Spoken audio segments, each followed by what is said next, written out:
Hello students, welcome back to our insect biology lecture series. आज का हमारा topic है इंसेक्ट्स एज वेक्टर्स। क्या आपने कभी सोचा है कि एक छोटा सा मच्छर या मक्खी इतनी खतरनाक बीमारियों का कारण कैसे बन सकता है? How can such tiny insects become carriers of deadly diseases? So insects are not just part of biodiversity, बल्कि ये कई बार डिजीज ट्रांसमिशन के पावरफुल एजेंट भी बन जाते हैं। आज की इस लेक्चर सीरीज में हम देखेंगे और समझेंगे कि वेक्टर्स क्या होता है, बायोलॉजिकल वर्सेस मैकेनिकल ट्रांसमिशन क्या होते हैं, और important vectors insects like mosquitoes, house flies, lice, fleas क्या होते हैं, और इनके द्वारा फैलने वाली डिजीजेस कौन कौन सी रहती हैं। So this topic is so important and not only for BSc students, बल्कि ये मेडिकल एंटोमोलॉजी, कॉम्पिटिटिव एग्ज़ाम्स जैसे कि CSIR नेट या फिर एग्रीकल्चरल नेट जैसे एग्ज़ाम्स में बहुत ही ज़्यादा यूज़फुल है। तो चलिए शुरू करते हैं the hidden world of insects as disease carriers. तो हम यहाँ चैप्टर की इंट्रोडक्शन से स्टार्ट करते हैं। इंसेक्ट्स एक बहुत ही सिग्निफिकेंट रोल प्ले करता है डिजीज ट्रांसमिशन में, जो कि ह्यूमन की लाइफ को, एनिमल्स की लाइफ को, प्लांट की लाइफ को बहुत ज़्यादा इम्पैक्ट करते हैं। तो इंसेक्ट्स जो हैं एज वेक्टर्स काम करते हैं, और वो कैरी करते हैं पैथोजन्स को, वायरसेस को, बैक्टीरिया को, प्रोटोजोआ को, हेलमिंथ्स को, और दूसरे ऑर्गेनिजम्स तक पहुंचाते हैं उनको, क्योंकि वो खुद अपने आप एक जगह से दूसरी जगह मोबिलिटी नहीं कर सकते। सो वेक्टर बॉर्न डिजीजेज जो होते हैं, they are responsible for substantial burden on global public health. इतनी सारी बीमारियां जो हैं वो इनके कारण ही है, और बड़ा सारा एक्सपेंडिचर जो है वो सरकार का और लोगों का खर्चा हेल्थ के ऊपर हो जाता है, इन बीमारियों से निपटने के लिए हो जाता है। और ये सारी चीज़ें जो है वो अनहाइजीनिक बिहेवियर के कारण ज़्यादा फैलती होती हैं।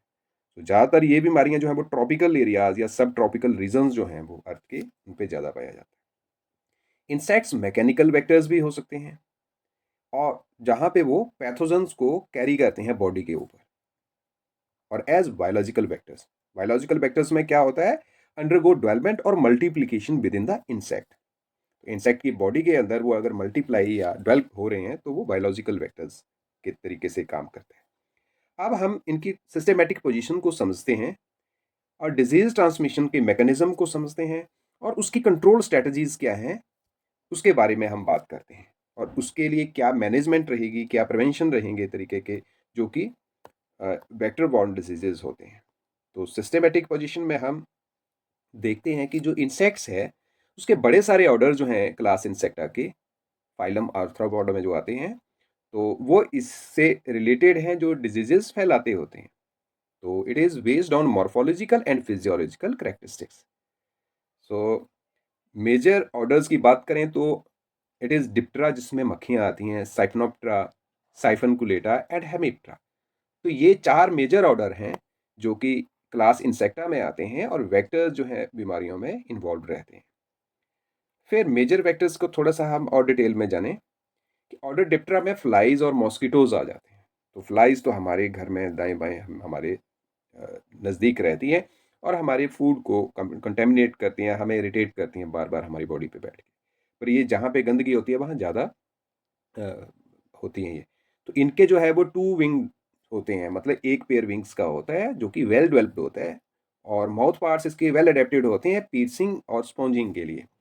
तो स्पॉन्जिंग के लिए फ्लाई के माउथ पार्ट्स होते हैं, और पीर्सिंग और सकिंग के लिए मॉस्किटो के माउथ पार्ट्स होते हैं। मॉस्किटो जो है वो ब्लड मील लेता है, ब्लड सक करता है बॉडी से। और दूसरा ऑर्डर है साइक्नोप्टेरा, जिसमें फ्लीज आ जाती हैं। फ्लीज जो है वो विंगलेस होती हैं, और उनकी बॉडी लिटरली कंप्रेस्ड होती है। तो ये एज एक्टोपैरासाइट जो है बिहेव करता है और जंप करता है। इसकी लेग्स जो है वो मॉडिफाइड होती हैं जंपिंग के लिए। अब फ्लीज जो है ये एक्टोपैरासाइट है। तो एक्टोपैरासाइट का मतलब कि बॉडी सरफेस के ऊपर रहते हैं, ना कि अंदर रहते हैं। और तीसरा है साइफनकुलेटा, जिसको एनोप्लूरा भी कहा जाता है, और जिसमें लाइस आते हैं, जुएं आती हैं। ये भी विंगलेस होती हैं और डॉर्सो वेंट्रली फ्लैटेंड होती हैं। जैसे फ्लीज लिटरली फ्लैटेंड होती हैं, ये डॉर्सो वेंट्रली, ये ऊपर से नीचे की तरफ को फ्लैटेंड होती हैं, पीठ से एब्डोमेन वाली साइड को। तो इनके माउथ पार्ट जो वो पीर्सिंग और सकिंग टाइप के माउथ पार्ट्स होते हैं। जुएं जो है वो बालों में रहती हैं, और बालों में वो स्किन में अपने माउथ पार्ट्स इनकॉर्पोरेट करके फिर उसके बाद जो है वो ब्लड सक करते हैं। तो इनके माउथ पार्ट्स जो हैं that are piercing and sucking type of the mouth parts. फिर चौथा ऑर्डर है दैट इज़ हेमिप्टेरा, जिसमें बग्स आ जाते हैं। तो बग्स के माउथ पार्ट्स भी पीसिंग एंड सकिंग टाइप हैं। और ये जो है ये इनकी स्पीसीज़ जो है वो ब्लड फीड करती होती हैं। तो bugs, lysis, fleece, flies and mosquitoes, ये ऐसे इंसेक्ट्स हैं जो कि एज वेक्टर काम करते हैं और बीमारियों को एक ऑर्गेनिज्म से दूसरे ऑर्गेनिज्म में फैलाने में हेल्प करते हैं।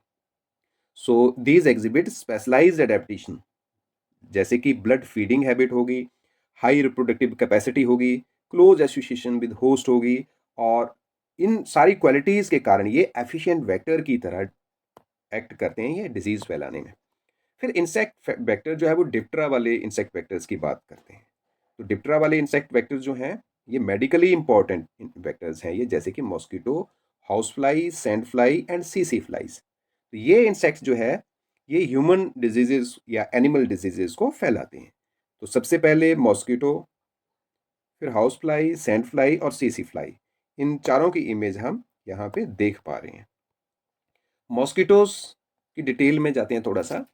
तो इनकी जीनस जो है वो अलग अलग है। जैसे जीनस जो है वो एनाफिलीस है, कोलेक्स है, एडिस है, बायोलॉजिकल वेक्टर्स हैं ये सारे डिजीजेस के। एनाफिलीस जो है वो मलेरिया ट्रांसमिट करता है एक ऑर्गेनिज्म से दूसरे ऑर्गेनिज्म में, और इस ये जो है वो प्लाज्मोडियम स्पीसीज जो है वो उसको कैरी करने में हेल्प करता है एक जगह से दूसरी जगह। फिर है एडिस। एडिस एजिप्टाई भी ये मॉस्किटो की टाइप है जो कि वायरल डिजीजेज को ट्रांसफर करती है, जैसे कि डेंगू हो गया, चिकनगुनिया हो गया, येलो फीवर, जिका वायरस। तो ये सारी की सारी बीमारियां एडिस एजिप्टाई ट्रांसमिट करता है। फिर कुलैक्स मॉस्किटो है, तो ये फिलेरियासिस और जापानीज एनसेफेलाइटिस, इन बीमारियों को ट्रांसमिट करता है। और अब ये ट्रांसमिशन जो है इन्फेक्टिव फीमेल मॉस्किटो करता है अपनी ह्यूमन ब्लड से जो फीड लेके, और अपने जो पैथोजन जो है उनको ट्रांसमिट करता है सलीवा के थ्रू। मतलब फीमेल मॉस्किटो ही कैपेबल है बीमारियों को फैलाने के लिए, क्योंकि इनको अपनी एग वाला जो साइकिल है उसको कंप्लीट करने के लिए ब्लड मील की ज़रूरत पड़ती है। तो मेल का यहाँ कोई रोल नहीं है एज ए वेक्टर जो है बीमारियाँ फैलाने में, फीमेल ही ट्रांसमिट कर रही है। और जो एनाफिलीज जो है और कोलैक्स है, एडीज है, ये तीनों ही अलग अलग टाइप की बीमारियाँ फैलाते हैं। फिर हम बात करते हैं हाउस फ्लाई की। अब हाउस फ्लाई, जिसका नाम मस्का डोमेस्टिका है, साइंटिफिक नेम क्या है इसका, मस्का डोमेस्टिका, और ये मैकेनिकल वेक्टर की तरह काम करता है। मतलब इसकी बॉडी सरफेस के ऊपर बीमारियां लोड हो जाती हैं, जो भी बीमारी फैलाने वाले वायरस, बैक्टीरिया जो भी हैं एजेंट, और फिर उनको ये ट्रांसफर करती है। अब it carries pathogens such as bacteria, जो कि टाइफाइड कॉज करता है, कॉलरा कॉज करता है, डायसेंट्री कॉज करता है, on their body parts and mouth parts, जिससे कि फूड कंटेमिनेट होता है, वाटर कंटेमिनेट होता है। फिर सैंड फ्लाइज की बात करते हैं जिसका नाम फ्लेबोटोमस है। ये वेक्टर जो है ये लिशमानियासिस, जिसको काला आजार कहते हैं, तो काला आजार को ट्रांसमिट करता है। और सी फ्लाइज जो है वो, जिसको ग्लोसिना कहते हैं, वो अफ्रीकन स्लीपिंग सिकनेस जो है वो ट्रांसमिट करता है। और अफ्रीकन स्लीपिंग सिकनेस जो है उसका पैथोजन कौन है, ट्रांसपैनोसोमा, ट्रांसपैनोसोमा स्पीसीज। अब सीसी फ्लाई की बात करें तो इसके बाइटिंग फ्लाई है ये, जो बाइट करती है, इसके माउथ पार्ट जो बाइटिंग टाइप के हैं, और ये ट्रॉपिकल अफ्रीका में ज़्यादा पाए जाते हैं। तो CC fly include all the species in the genus Glossina, और इनको इसी फैमिली में, ग्लोसिनिडे फैमिली में ही रखा जाता है। क्लासिफिकेशन में ये ग्लोसिनिडे फैमिली में आते हैं। अब सीसी फ्लाई जो है वो ऑब्लिगेट पैरासाइट है that lives by feeding on the blood of vertebrate mammals. तो ये वर्टिब्रेट मैमल्स के ब्लड पे फीड करते हैं। तो ये very type of the animals हैं, उनके ब्लड पे फीड कर सकते हैं। फिर इसके बाद हम कंट्रोल मेजर देखते हैं डिप्टरन वेक्टर्स की। तो डिप्टरन वेक्टर्स को कैसे कंट्रोल किया जा सकता है, कौन कौन से तरीके हैं। तो environmental management such as elimination of stagnant water to prevent mosquito breeding. तो जहाँ भी पानी खड़ा है एक जगह, गंदा पानी है, तो उसको हम हटा दें, साफ कर दें। इंसेक्टिसाइड यूज़ करें, लार्विसाइड यूज़ करें जो उनकी लार्वा को ना बनने दे, मेच्योर होने दें। और बायोलॉजिकल कंट्रोल में हम लार्विसाइडर, लार्विबोरस फिशेज जैसी गैम्बूसिया फिश है, तो गैम्बूसिया फिश जो है वो इंसेक्ट इसके मॉस्किटो के लार्वा पे फीड करती है, तो उसकी पॉपुलेशन को कंट्रोल करके रखती है। तो वो एक बायोलॉजिकल कंट्रोल मेजर आ गया। पर्सनल प्रोटेक्शन हो सकती है, जैसे कि मॉस्किटो नेट लगाना, रिपेलेंट ऑडमोस जैसे लगाना, प्रोटेक्टिव क्लोथिंग पहना। तो ये सारे सारे मेज़र हम कंट्रोल मेज़र अपना सकते हैं। अब पब्लिक हेल्थ मेजर्स की बात करें, जैसे कि सैनिटेशन है, वेस्ट मैनेजमेंट है, वो बहुत ज़्यादा ज़रूरी हैं हाउस फ्लाइज और मॉस्किटो को कंट्रोल करके रखने में। फिर हम साइक्लोप्टेरा या फ्लीज की बात करते हैं। जो वेक्टर जो हैं, दीज आर द फ्लीज। हमने पहले पढ़ा कि ये विंगलेस एक्टोपैरासाइट्स हैं, बॉडी सरफेस के ऊपर रहते हैं और उनके विंग्स नहीं होते और ब्लड के ऊपर फीड करते हैं मैमल और बर्ड्स के। ये लेटरली कंप्रेस्ड इनकी बॉडी होती है और हाइंड लेग्स काफ़ी पावरफुल होती है जो इनको जंप करने में हेल्प करती है एक होस्ट से दूसरे होस्ट के ऊपर। और ये बहुत ज़्यादा नोटोरियस फ्लीज हैं, जैसे कि जिनोप्साइला चॉप्से। तो ये कॉमनली इनको हम कहते हैं रेड फ्लीज। तो जिनोप्सिला चॉपेस जो है वो एक बहुत ही मतलब कॉमनली फाउंड रेड फ्ली है। रेड मतलब ये चूहों के ऊपर ज़्यादातर सर्वाइव करता है और इसकी ये इमेज रही यहाँ पे। तो यहाँ पे आप देख पा रहे हैं कि इसका जो हाइंड लेग है वो काफ़ी लंबा है, जो इसकी जंपिंग में काफ़ी हेल्प करता है। अब फ्लीज जो है वो बायोलॉजिकल वेक्टर्स हैं और सीरियस डिजीजेस करते हैं, जैसे प्लेग, रेड प्लेग, और caused by the bacterium Yersinia pestis. तो यर्सिनिया पेस्टिस को ये फ्ली फैलाती है एक ऑर्गेनिज्म से दूसरे ऑर्गेनिज्म में, और ये पैथोजन मल्टीप्लाई करता है फ्ली के गट में और इसके डाइजेस्टिव ट्रैक्ट को ब्लॉक करता है, कॉजिंग द फ्ली टू रीगर्जिटेट, और वो रीगर्जिटेट करता है इन्फेक्टेड ब्लड को into the host during feeding. तो जब ये ब्लड मील ले रहा होता है तो ये जब रीगर्जिटेशन करता है तो अपनी सलीबा जो है, अपना जो माउथ से जो है वो इन्फेक्शन जो है होस्ट को दे देता है। अब फ्लीज जो है वो म्यूरिन टाइफस को भी ट्रांसमिट करता है, जिसको रिकेट्सिया स्पीसीज पैथोजन है इसका। तो म्यूरिन टाइफस और जो प्लेग है, इन दोनों को कौन करता है? फ्ली ट्रांसमिट करता है एक जगह से दूसरी जगह में। उसके बाद फिर हम कंट्रोल मेजर्स की बात करते हैं। तो fleas involve hygiene, maintaining hygiene. तो अगर हम हाइजीन मेंटेन करके रखेंगे तो फ्लीज जो है वो सर्वाइव नहीं कर पाएंगे। और रोडेंट की पॉपुलेशन को कंट्रोल करके रखना, चूहों को ना बढ़ने देना, इधर उधर ना भागने देना, तो उनसे प्रिवेंशन करना, और इंसेक्टिसाइड्स स्प्रे करते रहना, और डोमेस्टिक एनिमल्स जैसे anti parasitic agents and proper sanitation बना के रखना, ताकि फ्ली की पॉपुलेशन और डिजीज ट्रांसमिशन को रोका जा सके। अब हम तीसरे इंसेक्ट वेक्टर्स की बात करते हैं, जो कि ऑर्डर साइफनकोलेटा में आते हैं, जैसे कि जुएं, लाइसेस। तो लाइस जो है वो ऑब्लिगेट पैरासाइट है, मतलब कि ये एक से ज़्यादा होस्ट पे सर्वाइव कर सकता है, that live on body of mammals including humans. तो इनके विंग नहीं होते और डॉर्सो वेंट्रली फ्लैटेंड होते हैं। हमने फ्लीज का पढ़ा कि वो लिटरली फ्लैटेंड है, और इनकी बॉडी जो है वो डॉर्सो वेंट्रली फ्लैटेंड है। और इनके क्लॉज होते हैं जो कि इनको क्लिंगिंग में हेल्प करते हैं, बालों से लटकने में हेल्प करते हैं। तो उनसे और चीज़ें तो नहीं वो फंक्शन कर पाते, पर क्लिंगिंग में हेल्प होती है उसकी। और मेन ह्यूमन लाइफ स्पीसीज जो है वो हेड लॉ, जिसको पेडिकुलस ह्यूमेनस कैपिटिस कहते हैं, और बॉडी लॉज है जिसको पेडिकुलस ह्यूमेनस कॉर्पोरिस कहते हैं। और तीसरा है पबिक लॉज, जो कि ग्रोइन एरिया में होती है, प्राइवेट पार्ट्स में जो बाल होते हैं उनमें होते हैं, तो दैट इज पबिक लॉज, और पथीरस पबिस कहते हैं उसको। तो ये तीन स्पीसीज जो हैं लाइस की, वो कॉमनली पाई जाती है। अभी यहाँ पे हम देख पा रहे हैं कि बालों में इन्फेक्शन हो रखा है, वहाँ पे लाइस जो है वो प्रेजेंट है, और वो इन्फेक्टेड, उन्होंने रेड कर दिया सारा एरिया जहाँ पे ब्लड सक कर करके। और यहाँ पे इंडिविजुअल लाइस जो है वो स्किन के ऊपर जो है वो फीड कर रही है।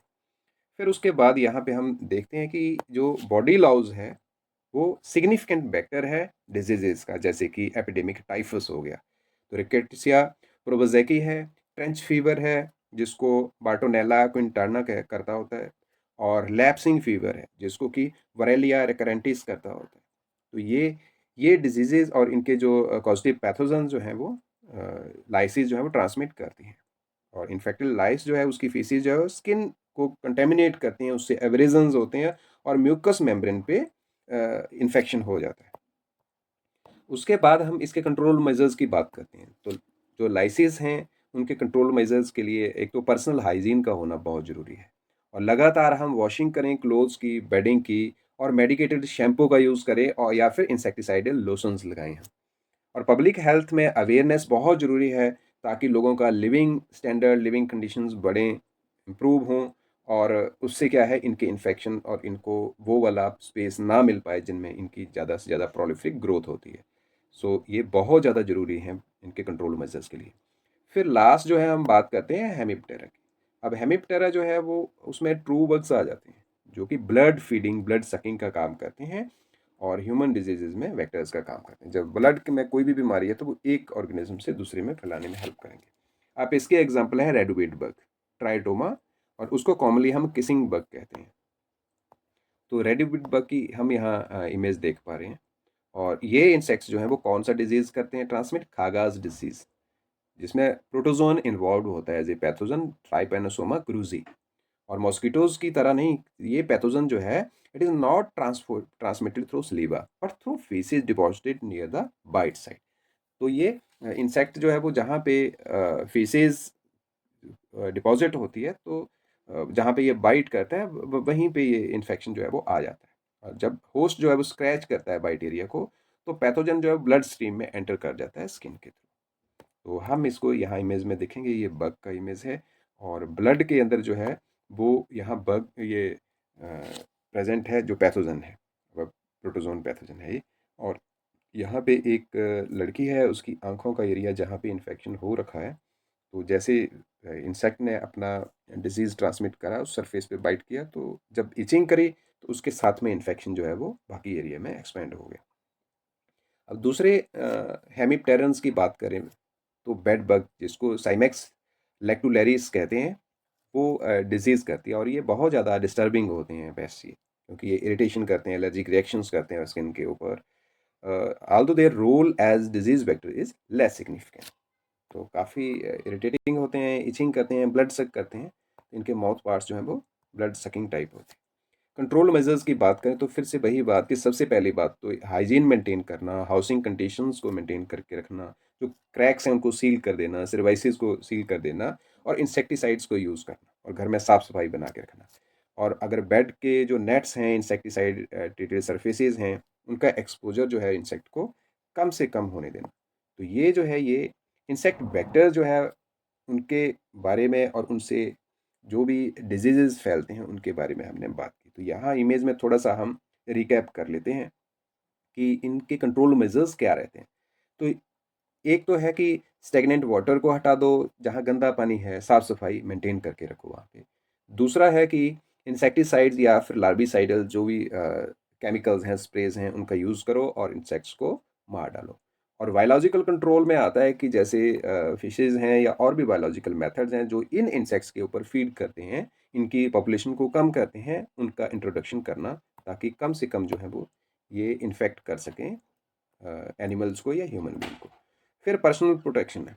पर्सनल प्रोटेक्शन में यूज़ ऑफ नेट हो गया, रिपेलेंट का यूज़ हो गया, और मतलब अपनी कपड़े फुल स्लीव पहन के रखना, अपने आप को बचा के रखना इंसेक्ट से। और सैनिटेशन एंड वेस्ट मैनेजमेंट में जहाँ जहाँ भी वेस्ट है या जहाँ जहाँ भी गंदगी है वहाँ पे साफ़ सफाई बना के रखना। इससे क्या है कि डिज़ीज़ स्प्रेडिंग जो है वो मतलब नहीं हो पाएगी या रिड्यूस की जा सकती है। तो हम लोग ये सारी प्रैक्टिसेस करके जो है वो बीमारियों से बच सकते हैं। तो दोस्तों आज हमने जाना कि कैसे इंसेक्ट्स छोटे होते हुए भी मेजर डिजीज़ वेक्टर्स की भूमिका निभाते हैं। And we discussed meaning of vectors, types of transmission, important insect vectors and diseases caused by them. So इससे हमें या मतलब समझ आता है कि पब्लिक हेल्थ और सैनिटेशन में इंसेक्ट्स का कंट्रोल कितना ज़रूरी है। अब आप ही बताइए, कमेंट सेक्शन में लिखिए, which insect vector do you think is most dangerous and why. Like, share and subscribe करना ना भूलें, ताकि आपको हमारी इंसेक्ट बायोलॉजी सीरीज़ की सभी अपकमिंग लेक्चर्स मिलते रहें। और जो वीडियोस दूसरे वाले इंसेक्ट सीरीज़ मैं नहीं देख पाई हैं, वो पहले वाले वीडियोस ज़रूर देखना ना भूलें, वो आपको डिस्क्रिप्शन में मिल जाएंगे। और नेक्स्ट लेक्चर देखने के लिए हमारे साथ जुड़े रहिए, और जहां हम सीखेंगे कि इंसेक्ट हार्मफुल कैसे होते हैं और हार्मफुल इंसेक्ट्स कौन कौन से हैं और उसके कंट्रोल कैसे किए जा सकते हैं। So keep learning, keep exploring science. Thanks a lot, thank you.